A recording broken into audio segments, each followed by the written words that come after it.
This is Dan Watson sitting in today for Jay Zimbauer with this edition of Car Time Radio.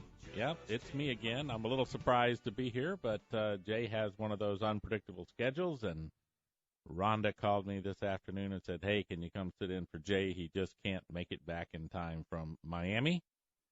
And so here I am. And as I did last show, I want to make the let's call it the proclamation here that I am not an ASE mechanic. I am an oil lubrication specialist. I'm certified by the STLA as a oil specialist. So don't call me with the timing chain or the valves broke or the crankshaft's not cranking or whatever else is going on, because I'll just have to tell you that, hey, let's guess about it, and like the blind leading the blind or walking around in the dark. So we'll stay away from that. We'll talk about oil, lubrication. That would be transmission oil, engine oil, diesel oil, marine engine oil, motorcycle oil, lawnmower oil, heavy-duty truck oil, any kind of oil you want to talk about, as well as filtration, fuel additives, and transmission lubrication, hydraulic oils, industrial oils. I doubt we'd get that question, but we can talk about them if you want to. And we'll keep it in that area, and I think we can get some decent questions answered. So when you've been out there listening to all the hype about different kinds of oils and what's the difference in synthetic and what's petroleum and why should I use this oil or that oil, now's a good time to call in and get that question answered. And to be perfectly clear, I am a distributor of AMSOIL synthetic oils. That's the place where I make my living. But I'm not certified by AMSOIL. I'm certified by the Society of Tribologists and Lubrication Engineers as a lubrication specialist. So I wanted to talk a few minutes while we wait to see on the calls, because I get questions during the week. And by the way, you can go to my website. I have a couple of them, but one of them, lubedepot.com, has been set up more or less for the local area in Central Florida. And you'll find places on there where you can simply contact me and ask a question. I always answer those questions. It may take me 3 or 4 days sometimes to get to them, but I will answer your question if you take the time to send me an email and ask me something about oil, lubrication, or filtration. I will be glad to answer your question. So I've got a couple here that come up over and over, and that's the reason I'm bringing them up at this point. I was asked this last week about, does it make any difference if you really run an oil that's classified as SN versus one that was SM or one that was SL? And yes, it does. To answer that question straightforward, it does make a difference. Now, those classifications are established by the American Petroleum Institute, and they are done by a committee comes together from the manufacturers of the automobiles and the oil people, and they come up with requirements that the oil has to meet in order to properly lubricate the engines that it's going into. Now, why would that change over the years? Well, think about engines and how they've changed.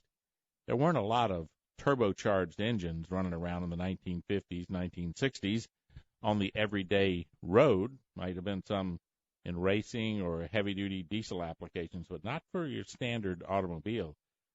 But today we're finding more and more turbocharged engines. These are usually fairly small 4-cylinder or V6 engines, and we are just pumping some power out of those small engines. And in doing so, it's a much, much more severe condition for that lubricating oil to do its job. So what the committee and the designers do is they come up with a number of things they call sequence testing to push this oil through every kind of test that they can conceive that would give them the same conditions that are inside your engine to make sure that that oil will hold up and protect your engine. Now, everybody has an interest in this. The automobile manufacturer, they're going to put a warranty on that car, so they want to make sure that they can call out an oil which is going to give you the service at least through the warranty. I mean, they don't want to have to be buying a bunch of engines because the oil is inadequate. The lubrication manufacturers, they really want to know what the original equipment manufacturers demand so that they can formulate their oils, test them, and say that they meet the requirement. That way the API can put that certification on there. So years ago, we started with SA. We're up to SN.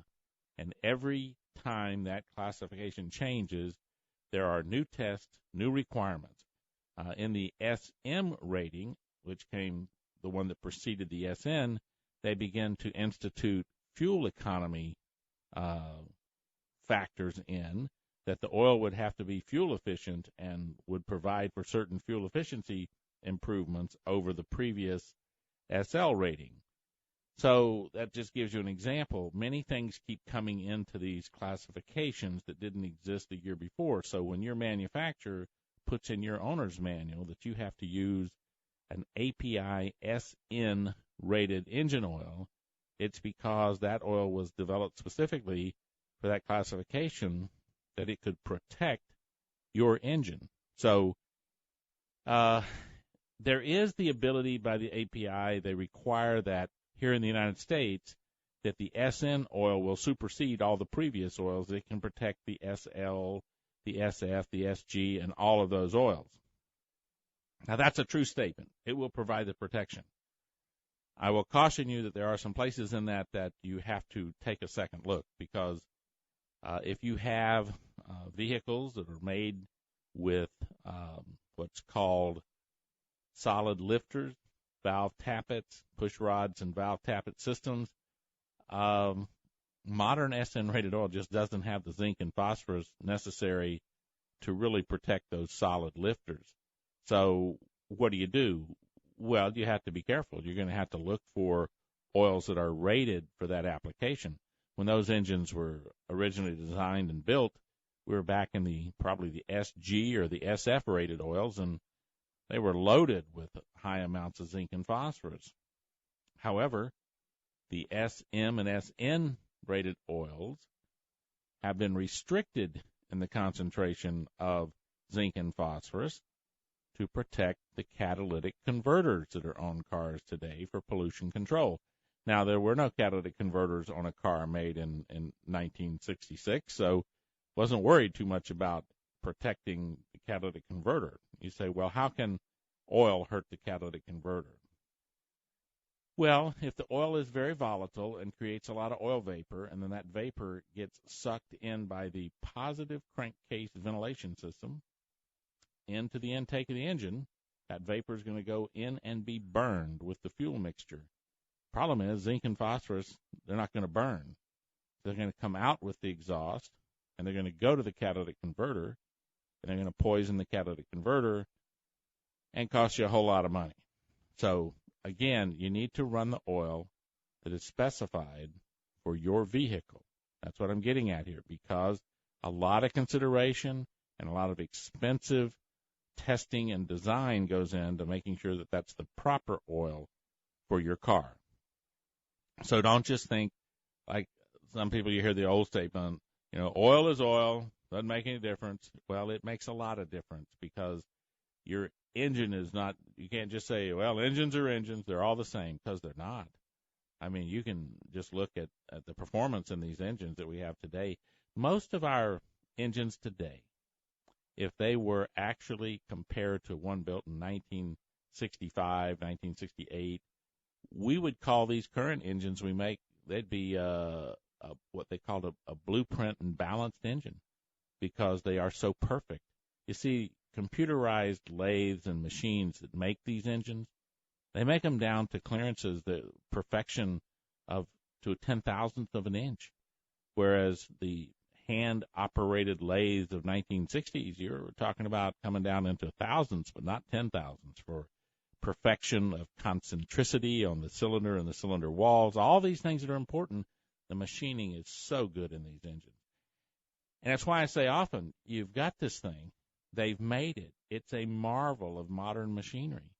It's worth putting a high-quality lubricant in it to protect it. Now, when we come back, I'll talk about a couple other questions I've got, but give me a call at 407. I can see it up there, 674-1025. Little numbers, bad eyes. Okay, we'll be back right after this break. From under my hood, and he shook his head and said, "This ain't good. Timing belt's done shrunk, one size too small." And welcome back to Car Time Radio. Dan Watson sitting in for Jay Zimbauer today, taking your questions about oil, lubrication, filtration, transmission oil, gear lubes. You name it. If it's lubed, we'll talk about it. All right, let's go right to the phones. We're going to talk to Rich from Sanford. Hey, Rich. Dan, how are you? Yes, what can I do for you? Well, first let me say it's an honor to speak to a lubricant certified specialist. This is a first for me, so thank you. Well, thank you for that. Hey, I've got a '05 Cadillac CTS. I believe it's got the 2.6, and it's got like 88,000 miles. The car's immaculate. I love it. Question is there a benefit at this point in time, 88,000 miles into it, to make the change to a synthetic and Amsoil oil? And if so, do I need to concern myself with changing the filter differently and the frequency that I change the fluids and the filter? Good questions, all of them.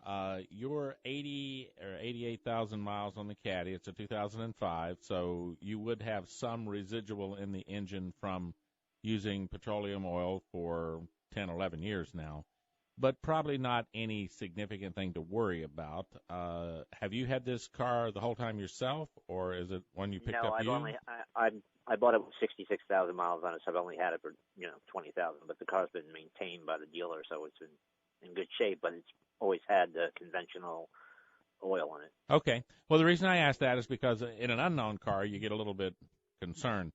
In one that's been actually treated well, and the oil's been changed fairly close to the 3,000 or 4,000 mile intervals on a regular basis, you shouldn't have very much buildup in the engine. All I would suggest is that when you go to change it over, and yes, it is still advantageous for a number of reasons. One is that once you use like Amsoil Signature Series oil in this engine for maybe 10,000 miles, it will have cleaned this thing to the point to where everything inside of it will look immaculate. It'll just clean all the residual little stuff off, all the little mung or varnish here and there. It'll clean it all off, have it perfectly spotless. You'll get perfect oil flow through the bearing galleries. And really, with the exception of the components that hang on the engine, you probably will drive this thing until you just feel like you got to get something else because it'll just go on and on. Now, you talked about drain intervals. When you shift over to the synthetic, the first time that you would run Amsoil Signature Series in this car, I'd run it about 7,500 miles and then just change the oil out, all of it, including the filter. But then the next time you put it in, I would go to 1-year drain intervals not to exceed 25,000 miles because that engine's perfect for that. The oil's perfect for that. There's nothing about it to restrict it. But you do have to stick with the 1 year. If you don't have 25,000 miles on it, but you hit the 1-year point, it's still time to change the oil again. Gotcha. And any difference in the filter? Still you go with the manufacturer's recommended filter? Well, I would say if you use an AC Delco, it'll do fairly well, but it's not going to go that distance. If you're only going to drive about 10,000 miles, you could use any good quality filter. If you're going to run it out to more than 10,000 miles and you don't want to just change the filter, then go with one of the Amsoil long life filters. They're good for that distance. There's also a mobile filter that's good for up to 15,000 miles. But the problem is once you go past 10,000 miles, most of the filters just don't have the storage capacity to go on for an extended period of time. So it becomes inconvenient to change the filter at the midpoint. So, yes, I would say move it over to an Amsoil filter. Not that first oil change that you do 7,500. Right. Use whatever you want. But the next time you change it, put the long life filter on it, put the good Signature Series in it, and that would be a 5W30, and it would just go on forever. Great. I appreciate your time, sir. Thank you much. All right, thank you. Let's go right on to Don in Lakeland. Hello, Don. How you doing this great evening? I'm here in Florida where the weather's beautiful, not like Boston where it's 6.5 feet of snow. Are you from Boston? No, but I know a lot of people out there who wish they were down here in Florida right now. Boy, I tell you, it is a nice day today. I like it. This is the weather for me when we get these 70-degree days, and it's just beautiful. Would love to be here, I'm telling you. I grew up in Detroit, so it's just almost as bad there. Anyway, the question I got today is, I got a motorcycle. It's a 2003. It's a V-Star Yamaha, and it's leaking in places where oil's leaking. In places where the way they got these motorcycles and these cars, you have to pull the motor to fix it. Is there anything out there? I know bars leak don't work, but is there anything out there that you can recommend, if possible, that you can put in there to slow down the leak or stop the leak and not clog the oil filter? Well, that's all a good question because it gets hard to know exactly where it's leaking from. If it's leaking from either a seal or from a gasket, which I'm not sure. Yep.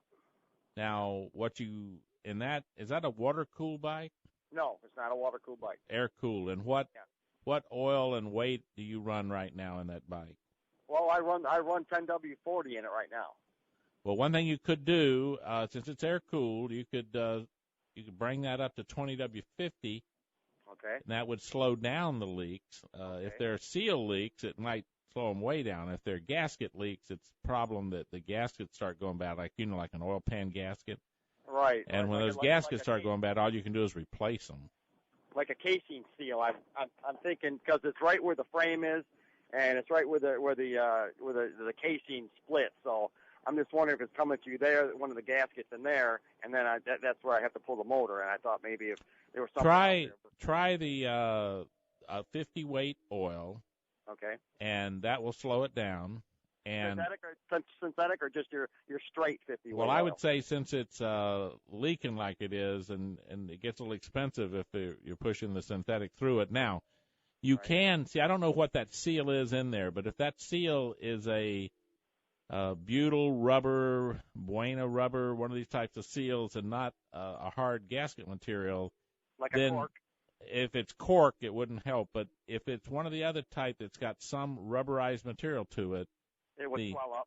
Yeah, the AMSOIL oils have enough ester in them to actually cause that to swell some. So it's worth a try. I just don't know what kind of gasket material's in there. But the 2050 motorcycle oil does have a certain component of ester in it.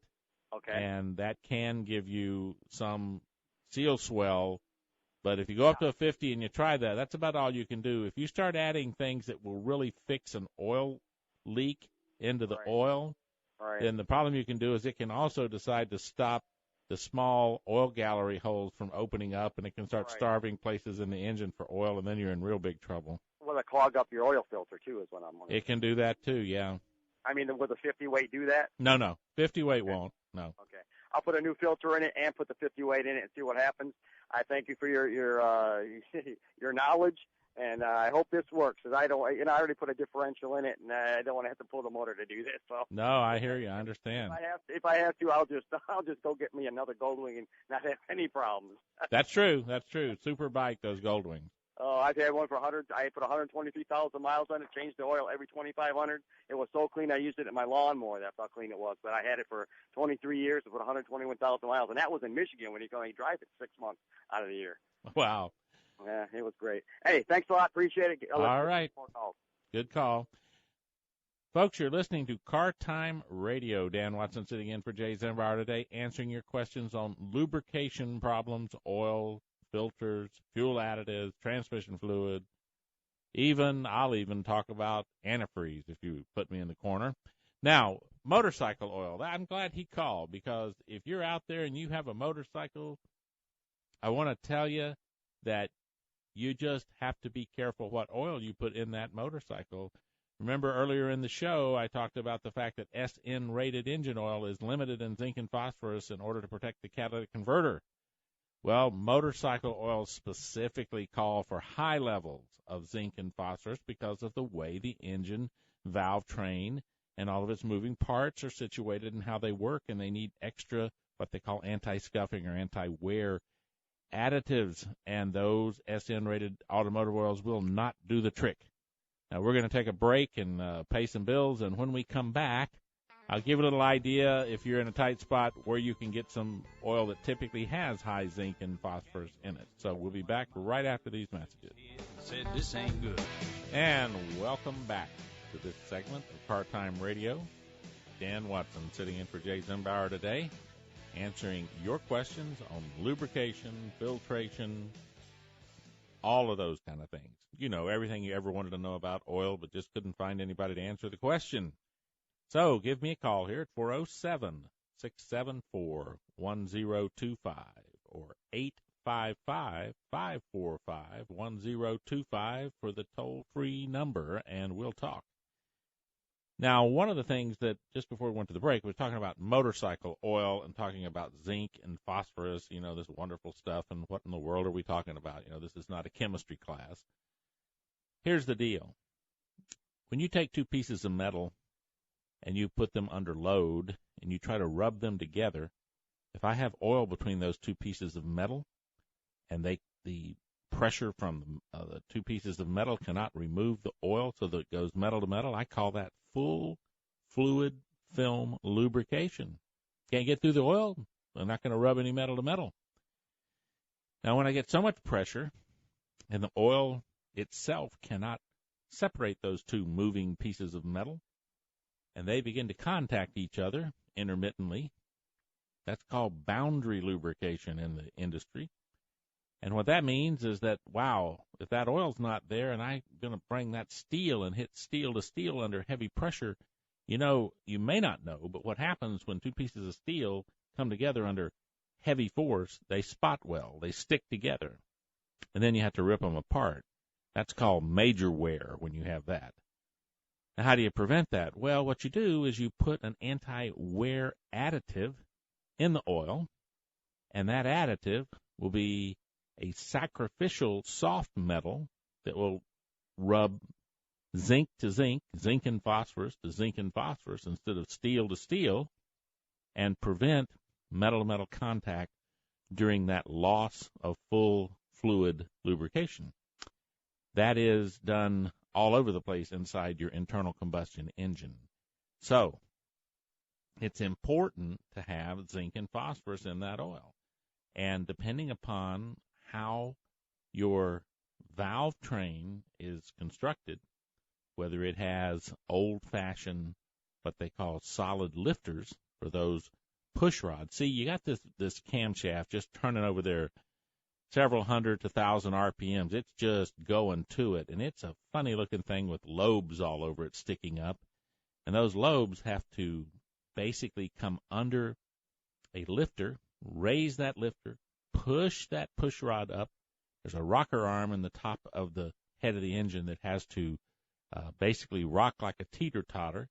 And on one end, the push rod's pushing it up, and on the other end, it's pushing down the rod that pushes the valve open to allow either exhaust out or intake into the cylinder.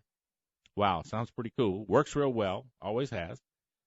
Different ways of doing that today. They have overhead cams, and they have what they call roller lifters and different things. So different kinds of engine construction can require different amounts of that zinc and phosphorus to give you the protection on those components. Motorcycles are particularly designed to need a lot of anti-wear additive in that oil. And if you don't have it, you just wear them out. Now, if you have solid lifters, you have yourself a 1967 289 Mustang that's as pretty as it can be, and it's got that little powerful 289 engine in it with solid lifters and what they call a three-quarter racing cam, and you are ready to go. Well, if you put weak oil in it, you won't be ready to go too long because it'll just wear the camshaft out, and then you're going to have to spend a whole bunch of money to fix it. So, as I said earlier in the show, it's important to use the proper oil for your engine and not to vary from that. And if you're unsure about it, find somebody who can tell you what you're supposed to do. And in that case, you can send me an email or you can call me, whatever you want to do. The local website I have is just lubedepot.com. You can go there, ask questions, get an answer from me, make comments, read some of the literature that I have. You can also go to YouTube, and my channel is just Dan Watson. Go to YouTube and put in Dan Watson, and you'll find about 70 YouTube videos which are all about oil and lubrication. You might find them useful. I had one recently I checked on it, had 165,000 views. So there's a few people looking at them and getting something out of them. I get constant comments and questions off of those YouTube. So you might want to check that out. Now, in your let me see here. I have some more questions. I'm going to just look down here at my sheet that came from my website. One guy asked me, he said, well, if 20-weight oil is getting kind of thin and we want to move up from that, why can't we just go on up to a 50-weight oil? In other words, hey, look, if thicker it is, I get more protection. Why don't I just go out here and buy 20W50 and put it in my brand new Honda that says use 0W20? Why don't I do that? Well, you don't do that because you'd have some really big problems. You see, down where your connector rods connect to your crankshaft, there are these little tiny holes that the oil is emitted into the area between the connector rod bearing and the surface of the crankshaft. That's a really tight little area with tight little bearing gallery holes that let that in there. And that 50-weight oil, it ain't going to squeeze in there very easy. It's going to starve that bearing for oil. That bearing's going to run 50, 75 degrees hotter than what it should, and it's gradually going to wear the surface of that bearing off. And when it does, that's when you'll start to hear that knock, knock, knock, knock, knock, knock, knock, knock. And that's that clearance between that bearing and the crankshaft has gotten so big that actually it's slapping as it goes around, and it's making a knocking noise. So, no, do not use 20W50 in any automobile that's been manufactured since 1980 that's on the road in any kind of decent condition. You might get away with a 1040 in some of them because they got a lot of wear and they're open, but you get up to a 2050, and unless that engine was specifically designed, some of the racing builders, they'll build an engine for 2050. They cut all the clearances, they cut the holes in it, they do everything it's supposed to be because they know they're going to have that thicker oil. But you can't do it especially in these small Japanese cars. You do that in those small Japanese imports, and you'll just burn an engine up and not know why. So do not use 20W50 in your modern automobile. No, don't. It's a mistake. Now, another question came in and said, well, why should I spend the money to go to synthetic transmission fluid? Yeah, costs a lot more money. Well, not so much more these days now that they've gone to Mercon LV and Dexron 6. Those two products cost almost as much as a full synthetic made by Amsoil. Now, here's why you should use a synthetic transmission fluid. Transmission fluids are about 10-weight fluids. That's like sewing machine oil, if you know what I mean. If you've ever got the little can of 3-in-1 oil and you put the little drops out on stuff, that's about a 10-weight oil. Now, that's some fairly thin oil. Yet, we put it into a transmission, and sometimes it runs at 200 degrees temperature. Now, petroleum oil, 10-weight oil running at 200 degrees is trying to make smoke. So the fact that we run these transmissions at higher temperatures, and you go, well, why do we do that? Well, because they're connected to the engine, and we actually put the transmission cooler in the bottom of the radiator, but the radiator runs at a thermostat temperature of 205 degrees, so that's almost like now we're running a heater for the transmission to bring it up in temperature. We've made the best aerodynamics you can imagine so that very little airflow goes over the transmission anymore. So it just gets hot. And legitimately, Toyota, BMW, Mercedes, a variety of these guys have already gone to 100% synthetic transmission fluid. So Mercon LV, that is a semi-synthetic most of the time to begin with. You need a high-quality, good-quality synthetic, and I'm telling you, that's the life of your transmission. And these days, sometimes they're telling you that these are non-serviceable transmissions. They don't even put a dipstick. They don't even tell you what's in there. So here's the deal. Most of those are coming loaded with some kind of synthetic, and they're good for about 100,000 miles. So you got yourself a new car, and a lot of these cars are good for 350,000 miles. You start getting 100,000 miles, it's time to take it into Zimbauer's or somewhere and get the transmission fluid changed, even though it doesn't have a dipstick and it doesn't have a fill tube. They'll do it. They know how to do it. But there's no fluid made in these cars that's going to go beyond about 100, maybe 150,000 miles. There isn't. There isn't a synthetic made. There's not another transmission fluid made that's going to go beyond that. So when they tell you it's fill for life, they're thinking that you're only going to drive the car 100,000 miles. But many people taking care of these cars are driving them for 350,000 miles and getting good use out of them. So you got to take care of them because you're going to run them longer than the manufacturer ever wanted you to run them because he wants to sell you another one. Okay, and they do go well. So we're headed up against a break here. Going to pay some bills. I'll give you these numbers again. Give me a call here in the last segment, 407-674-1025, or toll free 855-545-1025. And welcome back to Car Time Radio. Dan Watson sitting in today for Jay Zimbauer, taking your questions on lubrication, oil, filtration, fuel additives, and the like. I thought I'd take just a minute here since I was just saw on the news that it looks like we'll finally get the Keystone XL pipeline bill up to the president. Okay? All right. Well, I do with oil all the time. That's part of my business, so I can make a comment on this. Sign the bill. Open up the pipeline, for goodness sakes. This is down to almost inane ridiculousness. Now, here's the facts. Recently, the company that runs most of the tar sands operation in Alberta announced that they may be willing to spend up to $8 billion that they would have spent on the pipeline to build parallel railroad tracks to where they are now. Because, see, right now, most people don't know they're already sending 400,000 barrels of oil a day by train into the United States.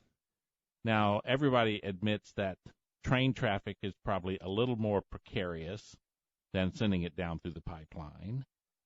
And so what is the point here in having to build another railroad and to send another 600,000 barrels a day by train car into the Midwest so that you can hook it up to some of the existing pipelines to send it down to the Gulf of Mexico? Something in this just doesn't make logical sense. It's like, what is the problem? We have pipelines all over the country. What is the problem with one more pipeline? You know, we've got, I don't know if you know how many miles of pipeline there are, but there's literally a couple 100,000 miles of large pipelines running around the United States. And in a given year, we'll have 1,000-barrel leak somewhere that gets completely cleaned up.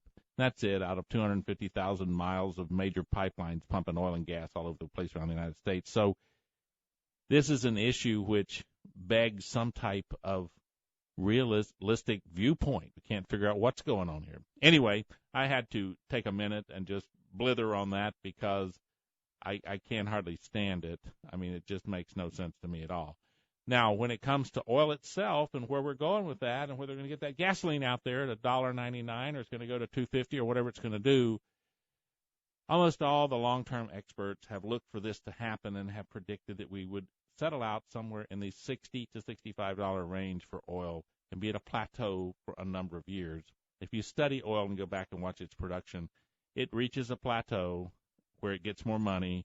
People go after harder to get oil with different kinds of technologies, and then they finally get the supply up, and then it comes down, and then it goes back up, and then it levels out until what? Until that increase in technology can't go get oil that cheap anymore, and then the price has to go up in order to go get it in a more expensive place. For example, pulling a lot of oil up off the coast of Brazil, you cannot believe the technology. It's 12,000 feet of water to the bottom of where the well goes. They put the wellhead on. Then they drill through about 4,000 feet of rock, and then they drill through about 6,000 feet of pure salt that moves around like a liquid. It's a giant salt deposit. Go through that, through another 2,500 foot, and then they hit what you could call one of the mother lodes of oil that's ever existed or been found on the face of the earth. But that drilling effort takes more technological breakthroughs and expertise than it took for the guys to get to the moon the first time. So it is incredibly expensive. So you're not going to do that unless the oil price brings it. So when all the fracking and everything is done and oil settles in, 30 years from now, they'll go back to that floor of that ocean because oil will be gone up in price again because all the places we went to get it are starting to run dry and they got to find a new source. And that source is not going to be available unless the price is high enough to make it worthwhile to tap that oil. So we go through these cycles, okay? So I just wanted to bring that up, put some light on it as the fact that we're just going through a standard cycle. But I do have to make one comment here. Jay's going to kick me off my radio, all this stuff. Here's the thing, folks. Is the planet warming up? Now, I know, okay, this is a real touchy subject, right? Well, you'd have to say yes. I mean, have you ever been to Lake Michigan? Have you ever been to Lake Superior? Do you realize that those lakes are the huge depressions left in the surface of the earth by glaciers? Gigantic ice sheets from the Ice Age some 20,000 years ago? So would it be absolutely foolish to say there hadn't been a warm-up? How did we melt those things? But think about that for a minute.